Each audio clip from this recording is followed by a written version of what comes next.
검계입니다. 구순성 증인.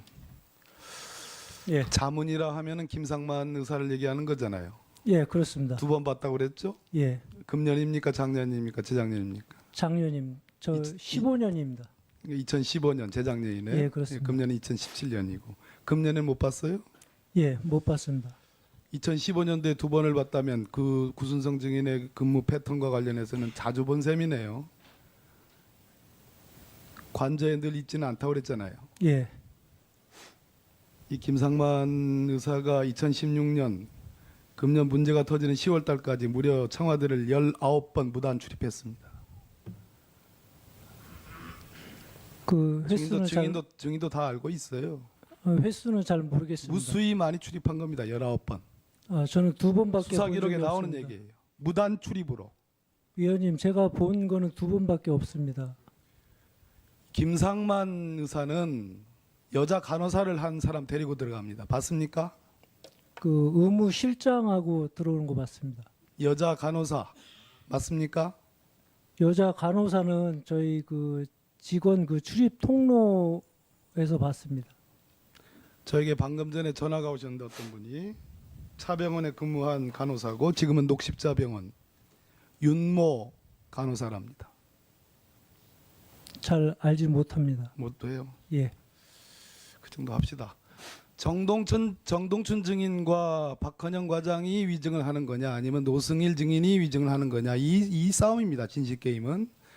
근데 저는 확고한 신념으로 노승일 증인이 진실을 얘기하고 있고 정동춘 증인과 박헌영 과장은 거짓을 얘기하고 있다는 확고한 신념을 갖고 있습니다. 제가 본 경험에 의하면. 그리고 정동춘 증인이 위증이면 위증 교사일 가능성이 높고 거꾸로 새누리당 의원님들이 위증 혹은 위증 교사면 정동춘 증인은 무고합니다. 이런 게임입니다. 노승일 참고인. 예. 고영태가 갖고 있는 태블릿 PC는 기종이 삼성 갤럭시입니까? 아니면 애플입니까? 애플입니다. 문제가 된 JTBC 태블릿 PC는 애플입니까? 삼성 갤럭시입니까? 삼성 갤럭시입니다. 고영태로부터 자기 책상에는 디지털 카메라만 있었다는 얘기를 들은 적 있죠? 예, 맞습니다. 제가 지금부터 노승일 증인이 참을 얘기한다는 얘기를 말씀드리는 겁니다. 금년 10월 27일 날 우리 박영선 의원님이 틀은 그 대화 녹취록에는 녹음 파일에 최순실이 증인과 대화한 내용이 있습니다. 맞죠? 예, 맞습니다. 이때 시작을 최순실이 증인 보고 내가 노 부장을 믿어도 돼 이렇게 얘기했습니다. 맞죠? 예, 맞습니다. 자, 이때까지만 해도 노승일 증인하고는 좋은 사이였습니다. 예. 이때 태블릿 PC를 훔친 걸로 몰아가야 돼라는 것이 요지입니다. 맞죠? 예, 맞습니다. 이전에 JTBC는 10월 중순에 태블릿 PC를 공개합니다. 예. 10월 중순부터 10월 27일까지 사이에 이 태블릿 PC가 고영태의 것이라는 어떠한 얘기도 나온 적이 없죠. 예, 맞습니다. 최순실이 그렇게 몰아가야 돼 훔친 걸로 그때 이후로 나온 얘기죠. 예, 맞습니다. 자, 세 번째. 증인이 박헌영 과장이 했다는 말을 들은 얘기는 증인만 들은 게 아니라 여러 직원들이 들었습니다. 맞죠? 예, 맞습니다. 누구입니까? 이철용 재무부장하고 그 강직원 차장, 또. 그다음에 홍성환 대리, 또 박재호 그 사원 이렇게 들었습니다. 네 사람입니다. 맞죠? 네, 네. 증인은 이곳 청문회에서 여러 가지를 진실되게 증언한 이후로 네. 돌아간 뒤에 누군가로부터 그 사람들은 돈도 많은 사람들인데 1년, 2년 동안은 국민들이 지켜줄는지는 모르겠으나 10년 뒤에는 그 사람들이 증인의 목숨을 위태롭게 할 수도 있다라는 그런 취지의 말을 들은 적 있죠. 예, 있습니다. 누군지는 밝힐 수는 없습니다. 그죠? 예. 증인이 말하는 신변의 위협을 느낀다는 것도 그거와 관련이 있습니다. 맞습니까? 예, 맞습니다. 정동춘 증인이 거짓말하고 있습니까? 증인이 거짓말하고 있습니까? 이사장님께서 그 박헌영 과장한테 그런 얘기로 지시한 거는 맞습니다. 그런데 박헌영 과장은 그게 아니라고 하고 제가 박헌영 과장이랑 통화한 내용에 보면 박헌영 과장이 그거 하면서 인정하는 부분이 있습니다. 그 통화 기록은 증인은 녹음하지 않았고 박헌영 과장은 녹음을 했습니다. 맞죠? 예, 맞습니다. 그 통화 기록이 있다고 얘기했죠? 네, 맞습니다. 그것만 까여지면, 그것만 특검에 제시되면 누가 위증하는지는 금방 알 수 있죠. 맞죠? 예, 맞습니다. 정동춘 증인이 아까 최교일 의원님과의 대화 중에 거꾸로 최규일 의원으로부터 저도 고통을 받고 있다는 취지를 증인은 어떤 의미로 받아들였습니까? 제가 보기에는 예. 누가 위증을 교사하고 누가 위증을 한 거냐에 대한 예. 선후의 문제로 저는 들었습니다. 그렇게 느껴졌습니다. 예. 증인은 어떻게 느꼈습니까? 정동춘 이사장님이 먼저 새누리당 의원님께 제안을 한 것 같고요. 그다음에 새누리당 의원님들께서 듣는 과정에서 뭔가 문제가 생겼던 것 같습니다. 취지가 불분명합니다. 중요한 것은 이 태블릿 PC가 고영태의 것이 아니고 최순실 것인데 설령 이것이 어떤 경위로 어떻게 입수됐던 것과 관계없이 증거 능력에는 아무런 문제가 없는데 여기 최규일 의원님은 아마 서울중앙지검장 출신이니까 아셨을 겁니다. 예. 그래서 깊숙이 개입이 안 돼 있을 겁니다. 예. 우리가 문제 삼는 사람은 딱 한 분입니다. 예, 맞습니다. 이 정황상 이것은 문제가 안 되는 건데 굳이 이 신성한 청문회장에서 문제를 삼아가지고 끌어갔던 그 점, 그건 최순실과 괴를 같이 하는 겁니다. 증거를 인멸하라는 그 괴와 같이 하는 겁니다.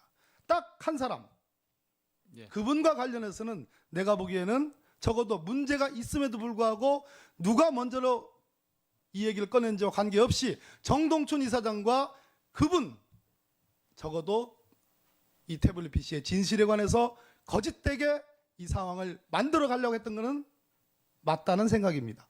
동의하십니까? 예, 동의합니다. 제 말이 좀 어려웠죠, 방금은? 이해했습니다. 예, 이해하시죠? 네네. 그 증인은 위증한 적이 없습니다. 이번 청문회에서 가장 위대한 증인입니다. 증인은 심지어 콜에 독일에서 있었던 그 계약서를 작성하는 그 현장에도 있었습니다. 맞죠? 예, 맞습니다. 그 정도로 중요한 사람입니다. 3일 동안 특검에 불려가서 조사받았죠? 예, 맞습니다. 그 정도로 증인은 매우 무게있는 이 국정농단 데이트에 있어서 매우 중요한 인물입니다. 저는 그렇게 평가합니다.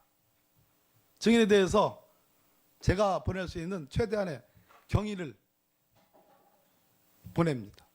과찬이십니다. 예, 마치겠습니다. 예, 박범계 의원님 수고하셨습니다. 예, 예, 최규일 의원이 또 어서지령 발언 잘 안 하시는 분인데, 예, 발언 예. 드리겠습니다. 금방 존경하는 우리 박범계 의원님께서 근데 위증이 있는 걸 전제로 선우가 문제다. 우리 정동춘 증인이 먼저 제의를 했느냐, 또 새누리당 의원이 먼저 했느냐, 선우가 문제지 위증을 전제로 하신 것에 대해서 굉장히 유감스럽게 생각하고, 그때 상황을 다시 한번 말씀드리면 제가 가니까 우리 정동춘 증인이 와 있었고, 그리고 정동춘 증인이 태블릿 PC에 관해서 얘기를 했습니다. 그것이 최순실의 것이 아니고 고영태의 것인 것 같다라는 취지였고, 저는 분명히 그게 최순실의 것이든 고영태의 것이든 무슨 의미가 있느냐, 큰 얘기거리가 안 된다. 그래서 우리 의원들이 거기에 관해서 문제 삼아서 아닌데 분명히 얘기를 했습니다. 그래서 그것이 그 자리에서 위증에 관한 얘기가 오고 갔다. 위증을 전제로 누가 먼저 제의를 했느냐라는 식으로 얘기하는 것은 좀 맞지 않다. 예, 1분만. 예. 예, 박범계 의원 발언하십시오. 아마 사리적으로 서울중앙지검장을 지낸 최규일 의원님이 이 태블릿 PC의 증거 능력에 관해서, 또 이만희 의원님도 마찬가지입니다. 경기경찰청장을 지낸 이만희 의원님도 이 사안에 대해서 이것을 문제 삼는다고 해서 증거 능력이 좌우가 된다는 것은 아니라는 것을 알고 있었을 겁니다. 그렇기 때문에 제가 깊숙이 개입된 것은 아니다라는 표현을 썼고, 선후의 문제고 정동춘 증인이 위증을 했다면 의원님들은 클리어되는 것이고, 거꾸로 그것이 아니라면 의원님들에게 의혹이 가질 수 있는 문제라는 정도로 얘기를 한 거지, 제가 최규일 의원님께 이것이 문제가 있다 그런 말씀은 아닙니다. 예, 수고하셨습니다. 다음은 바른정당 장재원 의원 질문하십시오. 예, 제게 아마 이 청문회에 마지막 7분이 남은 것 같습니다. 그런데 제가 이 7분을 여러분들한테 쓰지 않겠습니다. 써봤자 전부 거짓말할 거고 아니라 그러니까 이 7분이 여러분들한테 굉장히 아깝다고 생각합니다. 그래서 이 국정조사 특위를 마치면서 제 개인적인 소회를 좀 말씀을 드리려고 합니다. 저는 이번 국정조사 특위에 임하면서 꼭 네 가지를 반드시 밝히